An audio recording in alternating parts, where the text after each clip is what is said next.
At SMDC, we believe sustainability is not just a buzzword, it is our responsibility. It's about ensuring that the communities we build today will continue to thrive for generations to come.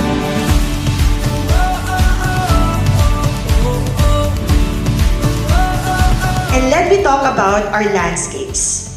They're not just beautiful, they are purposeful. This is something unique to SMDC Nature. We design open, walkable spaces that encourage movement, cycling, and social connection.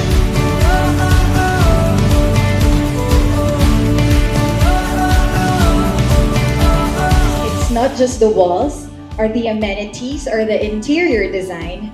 A real home is a sanctuary, a place that nurtures, heals, and connects you to what really matters. SMDC Nature exists exactly because of this. Every decision we make, every structure we design, every community we develop must stand as a promise to the people who will call it home. This is SMDC Nature, where life grows with you.